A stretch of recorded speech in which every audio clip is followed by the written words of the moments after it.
இன்றே டவுன்லோட் செய்து உங்கள் ஃபேவரட் ஷோக்களை என்ஜாய் பண்ணுங்க. எங்கள் அண்ணன் எங்கள் வீட்டில் எல்லா ஃபங்க்ஷன்லையுமே எங்கள் கூடவே இருப்பார் சார். அந்த வீட்டில் ஆனந்த் இல்லைன்னா எதுவுமே இல்லை அப்படின்ற மாதிரி தான் இருந்தது. ஆனால் கல்யாணத்துக்கு அப்புறம் எல்லா இடத்துலையும் அவர் இருக்கிறாரு, ஆனால் தனியாக இருக்கிறாரு சார். எங்கள் கூட இல்லை, எல்லாமே எடுத்து செஞ்ச அண்ணன் ஓகே இப்போ தனியாக நின்று வேடிக்கை பார்க்குறாரு. ஓகே குடும்பத்தோட செய்யறாங்க. ஒட்டாத மாதிரி உங்களுக்கு ஃபீல் ஆகும். ஆமாம், ஏதோ தேர்ட் பர்சன் உள்ள வந்த மாதிரி. ஒரு நெருங்கிய உறவுங்க மாதிரி இல்லாம மூணாவது மனுஷன் மாதிரி வந்து கரெக்டா ஃபங்க்ஷனுக்கு வந்து போட்டோக்கு போஸ் கொடுத்து தலையை கட்டு போயிடுறாப்ல. ஆமாங்க சார், ஓகே அது ரொம்ப கஷ்டமா இருக்கு சார். ஓகே ஆக்சுவலி நீங்க இதுக்கு என்ன காரணம் நினைக்கிறீங்க? எதனால அவ்வளவு தூரத்துக்கு ஒன்றி இருந்த ஒரு ஆளு இவ்வளவு தூரத்துக்கு ஒரு டிஸ்டன்ஸ் கீப் பண்றான்னு நினைக்கிறீங்க? அது அவர்கிட்ட தான் சார் கேட்கணும். அது எனக்கு இல்ல அவர்கிட்ட கேக்குறதுக்கு இருக்கு, ஆனா உங்களுக்கு அது தெரியும் தானே. ஒரு சின்ன ஒரு பிரச்சனை வந்தது, அம்மாக்கும் அன்னைக்கும் ஒரு சின்ன பிரச்சனை வந்தது. அது அப்படியே கொஞ்சம் கொஞ்சமாக பெருசாயிட்டு டிஸ்டன்ஸ், அண்ணனும் அப்படியே சேர்ந்து டிஸ்டன்ஸ் கீப் பண்ண மாதிரி இருக்குது எனக்கு. இப்போ நீங்கள் உங்கள் மனசாட்சி விட்டு சொல்லுங்கள், முன்னால் வந்த ஒரு குடும்ப ஃபங்க்ஷனுக்கு நான் தான் எல்லாத்தையும் எடுத்து போட்டு பண்ணிட்டு இருந்தேன், இப்போ வந்து தள்ளி போயிட்டீங்க, ஒரு மூணாவது மனுஷன் மாதிரி மாறிட்டீங்கன்னு வைக்கிறாங்க. உங்கள் மனசு என்ன சொல்லுது? ஆமான்னு சொல்லுதா இல்லைன்னு சொல்லுதா? ஆமாம் தான் சார். ஆமாம் கரெக்ட். என்ன காரணம்? சின்ன மனசாபம் தான், ஆனால் வந்து சரி பண்ணணும் போது உடனே சரி பண்ண முடியாது, கொஞ்சம் நாள் எடுக்கும். இப்போ ஸ்டார்டிங்கில் நான் வந்து இந்த எல்லாத்தையும் கலந்துக்கல, இப்போ வந்து எல்லாத்துலேயும் கலந்துக்கிறேன். ஸோ இனியும் படிப்படியாக தான் ஒரு பிரச்சனையை நம்ம வந்து ஒரு பிரச்சனை சால்வ் பண்ணும்போது ஸ்டெப் பை ஸ்டெப்பாக தான் போக முடியும். அப்போ இந்த பிரச்சனைக்கு என்ன சொல்யூஷன் அப்படின்னு கண்டுபிடிச்சி அந்த பிரச்சனையை முடிச்சதுக்கப்புறம் தான் நம்ம அது உள்ளே என்ட்ரு ஆக முடியும். ஸோ பிரச்சனையோட போய்ட்டு நம்ம வந்து போராட முடியாது. அவர் ஸ்டெப் பை ஸ்டெப்பாக போகிறதுக்குள்ளே வீட்டில் எல்லா ஃபங்க்ஷனுமே முடிஞ்சிருமே சார். ஓகே வேற நிறைய விஷயம் மிஸ் பண்ணுறோம் சார். ஆனால் ஃபஸ்ட்டு 2 பேர் சேர்ந்து எடுத்த ஃபோட்டோஸ் ஒன்றுமே இல்லை சார். இது வரைக்கும் நாங்கள் ஃபோட்டோவே எடுத்ததில்லை சார். நாங்கள் அது கல்யாணத்துக்கு அப்புறமா கல்யாணத்துக்கு முன்னாலேயா? எப்பயுமே சார், இப்போ வரைக்கும் எடுத்ததில்லை சார். ஓ ஏன்? அது அவங்க வரமாட்டேங்கிறாங்க சார், எந்த ஃபோட்டோஸும் நிற்க மாட்டேங்கிறாங்க சார். எல்லா நேரமே ஒர்க் இருக்குது சார், ஆனால் ஒரு நல்ல நாள் அப்படின்னும் போது கூப்பிட்டா கூட வரமாட்டேங்கிறாங்க சார். இப்போ ஒரு ஃபேமிலி ஃபங்க்ஷன் வரீங்க, அப்போ கூட ஒன்றா எடுக்க மாட்டீங்களா? வரமாட்டேங்கிறாங்க சார், வேலை இருக்குது அப்படின்னு சொல்லிடுறாங்க சார். இது என்ன டைமென்ஷன் எனக்கு புரியவே இல்லை சீரியஸா சார். அதாவது வந்து அவங்க சொல்றது காட்டு தான் சார். நீ உண்மையிலே 2 பேரும் சேர்ந்து இன்னும் ஃபோட்டோ எடுத்தது இல்லையா? இது வரைக்கும் எடுத்தது இல்லை சார். இல்லை ஏன், என்ன காரணம்? தெரியலைங்க சார், கேளுங்க சார். எனக்கு அது நானே தள்ளி நிற்பேன் சார். நான் அதாவது பார்த்தீங்கன்னாக்கா நான் அவங்க போகிற இடத்துக்கு நான் போக மாட்டேன் சார். நான் தனியாக இருப்பேன் சார். நான் வந்து நீங்க சொல்றத பார்க்கும்போது இது ஒரு பர்பஸ்ஃபுல்லாக வேணும்னே பண்ற மாதிரிலாம் இருக்குது. ஆமாம் சார். ஏன்? ஆமாம் சார். நான் கூட சரி ஒரு சந்தர்ப்பம் அமையாமல் போயிருச்சு என்ன நினைச்சேன். ஏன்? ஒரு சில விஷயம் அப்படி தான் சார். அப்படி இருக்கும், பழகிடுச்சு. என்ன சின்ன வயசு அந்த மாதிரி பண்ணி விட்டாங்க சார். என்ன என்ன பண்ணாங்க? சின்ன வயசுல எங்கள் அப்பா அடி டெய்லி வாங்குவோம் சார் எங்கள் அப்பா வந்துட்டு இவங்களாலே. ஆமாங்க சார், எங்களை அடிப்பாங்க சார். எங்கள் அப்பாண்ட நான் இல்லாத போல தான் சொல்லி விட்டுருவேன் சார். அதனால் செம்மையாடி வாங்குவாங்க சார். அந்த ஏதோ சின்ன வயசுல அறியாத்தனமா ஏதாவது பண்ணதான் செய்வாங்க சார். ஒரு நிமிஷம் சார், நான் சொல்லுவேன். நான் ஒரு தப்பு பண்ண போறேன் சொல்லுவேன். நான் அப்பா இந்த மாதிரி பண்ண போறேன், அப்பா நான் சொல்லாதமான்னு சொல்லுவேன். சரி நான் சரின்னு கூட இருந்துட்டு ஃபர்ஸ்ட் போய் போட்டு கொடுத்துரும் சார். அதான் ஃபர்ஸ்ட் போட்டு விட்டுமே. எங்க அப்பா சொல்ல தேவையில்ல, பேரட்டி அடிப்பாரு என்ன. உங்களுக்கும் அவங்களுக்கு எவ்வளவு தூரம்? சென்னை டு கள்ளக்குறிச்சி தானே? அவங்க இங்க தான் சார் இருக்காங்க. சென்னையில தான் நானும் சென்னையில தான் சார். நான் திருவொற்றியூர்ல இருக்கிறேன், இவங்க பூந்தமல்லியில இருக்காங்க. இங்க தான் சார் இருக்காங்க. ரொம்ப பக்கம் தானே. சோ அந்த கேப் தான் சார், கமிட்மெண்ட் அதிகமா இருக்கு, அதால கொண்டு வர முடியல. இல்ல இது உண்மையில ஏத்துக்கிற மாதிரி இல்ல. திருவொற்றியூருக்கும் பூந்தமல்லிக்கு எவ்வளவு தூரம்? 10 வருஷமா அவங்க வீட்டுக்கு கூட்டு போக முடியலங்கிறது நேரம் உண்மையில காரணம் இல்ல, மனசு இல்ல. அதான் காரணம். மனசு இருந்தா நடந்திருக்கும் அது. Yes sir. சீரியஸா மனசு இல்ல. மேபி ஒண்ணு இதை தடுப்பது உங்க மனசா இருக்கணும், இல்ல உங்க மனைவியா இருக்கணும். இந்த ரெண்டுல ஏதோ ஒண்ணுதான். நீங்க எனக்கே கேட்டிருக்கீங்களா ஏன் நீ வர மாட்டீங்க, ஒரு நாள் வாங்கல? நீங்க எனக்கே அவங்க கேட்டிருக்கீங்க? டீச்சர் சார், டீச்சரா இருக்காங்க. இருக்கட்டும், அவங்க லீவ் இல்ல அப்படின்னு சொல்லுவாங்க சார். நீ கேட்டிருக்கீங்களா கேட்கலாம்.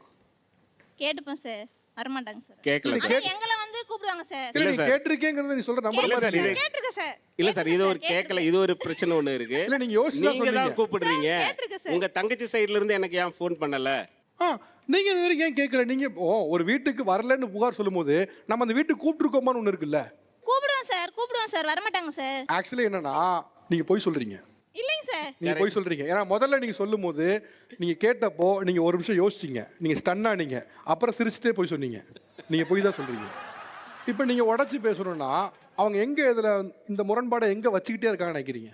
முரண்பாடு வந்து எனக்கு கொடுக்குற இம்பார்ட்டன்ட் என்னோட மனைவிக்கு கொடுக்கறது இல்லைங்க சார். ஏன் ஏன் அது இருக்குன்னு நினைக்கிறீங்க? இல்லை, எந்த ஒரு பிரச்சனையும் கிடையாது. அவங்க சின்ன வயசுலேருந்து என்னை பார்த்ததால, என் கூட இருந்ததால அந்த ஃபுல் இம்பார்ட்டண்ட்டை எனக்கு தான் கொடுக்குறாங்க. அதை நிறைய முறை நானும் சொல்லிட்டேன். எனக்கு கொடுக்குற ஆஃப்டர் மேரேஜ் எனக்கு கொடுக்குற இம்பார்ட்டண்ட்டை உங்கள் அன்னிக்கும் கொடுங்க, ஒய்ஃபுக்கும் கொடுங்க அப்படின்னு நான் சொல்லி பார்த்துட்டேன். அவங்க சேஞ்ச் ஆகலை சார், இன்னும் அதே ஸ்டாண்ட்லேயே இருக்கிறாங்க. ஆனால் அந்த இன்வைட் பண்ணுறதுல டிஃப்ரென்ஸ் இருக்குங்க சார். அதுதான் பிரச்சனை. இதுக்கு நடுவில் என்ன பிரச்சனைனா, யாருக்கு மண்டை காய்ச்சல்னா உங்க அண்ணனுக்கு தான் மண்டை காய்ச்சல். இங்கேயும் வாங்கணும் அங்கேயும் வாங்கணும், என்ன தெரியாம சார் முடிச்சிட்டு எங்க இருக்காப்ல அவரு. ஃபேமிலி ரொம்ப பெரிய ஃபேமிலி சார். எல்லாருமே அண்ணா தான் குறை சொல்லுவாங்க. அவர் மட்டும் ஃபேமிலி மட்டும் இல்லை, நீங்களே தான் பண்றீங்க. ஏதோ ஃபேமிலின்னு சொல்லிட்டு நீங்க விளைவிக்கிறீங்க, நீங்களே தான் பண்றீங்க. அந்த சக மரியாதை என் மனைவி கிடைக்கலங்கிறதுனாலே இந்த பிரச்சனை இருக்கு.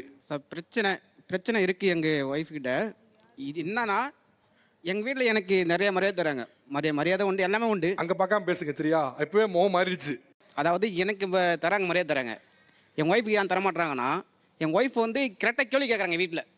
நீ மட்டும்தான் உங்கள் வீட்டுக்கு ஒரு எல்லாத்துக்கும் காசு தர, உங்கள் அம்மா காசு தர, உங்கள் அப்பா காசு தர, உங்கள் தங்கச்சி காசு தர அப்படின்னு எங்கள் ஒய்ஃபு கரெக்டாக கேள்வி கேட்குது. தங்கச்சி காசு கொடுக்குறீங்களா? நான் கொடுப்பேன், தெரியாமல் கொடுப்பேன், நிறைய கொடுப்பேன். ஓகே. அது வந்து எங்கள் ஒய்ஃபுக்கு தெரியாமல் தரும்போது அது எங்கள் ஒய்ஃப் கண்டுபிடிச்சிது. இப்போ நீங்க வந்து உங்க ஒய்ஃபுக்கு தெரியாம உங்க தங்கச்சிக்கு பணம் கொடுப்பதை உங்க ஒய்ஃப் கண்டுபிடிச்சிடுறாங்க. ஆமா. ஸோ கண்டுபிடிக்கிறதுனால இவங்க ரெண்டு பேருக்குள்ள ஒரு சின்ன பிணக்கு ஏற்படுது. ஸோ உங்களுக்கு கண்டிப்பா. கிடைக்கிற மரியாதை வந்து உங்க ஒய்ஃபுக்கு வந்து இவங்க கொடுக்க மாட்டாங்க. கொடுக்க மாட்டாங்க. புரிஞ்சிருச்சு. அதுதான் சண்டையே வீட்டில் வருது. ஓகே.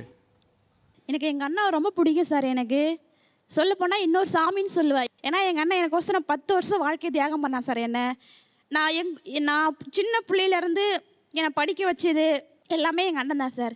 என்னை குளிக்க வச்சு, என் ட்ரெஸ் வாஷ் பண்ணி, எனக்கு சாப்பாடு கொடுத்து ஸ்கூலில் கிளப்பி கூட்டிகிட்டு போகிறது எல்லாமே எங்கள் அண்ணன் பண்ணுவான் சார்.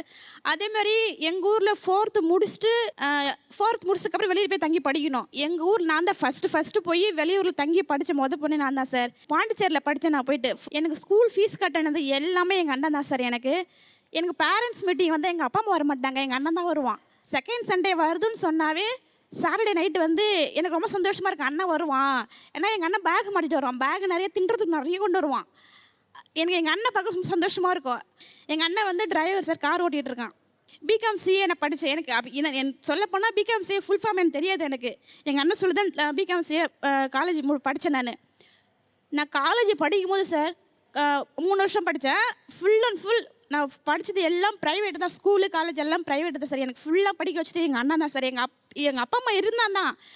எங்கள் அப்பா அம்மா என்ன பண்ணாங்க எது பண்ண தெரியாது எனக்கு. எங்கள் அண்ணன் தான் ஃபுல்லாக. இவ்வளவு தூரம் வந்து உங்கள் அண்ணனுக்கு வந்து இவ்வளவு தூரம் பாராட்டு பத்திரம் வாசிக்கிறீங்க, ஆள் ஓகே.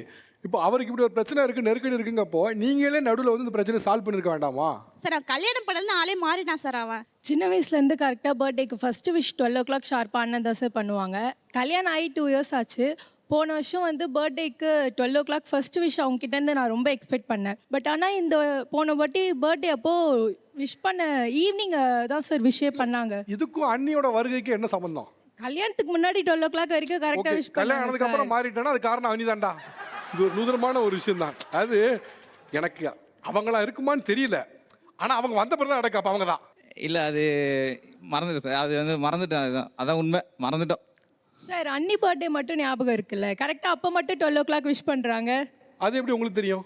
அன்னைக்கு ஃபோன் பண்ணி விஷ் பண்ணா ஃபர்ஸ்ட் விஷ் யார் பண்ணான்னு கேட்டால் அண்ணன் தான் பண்ணாங்க.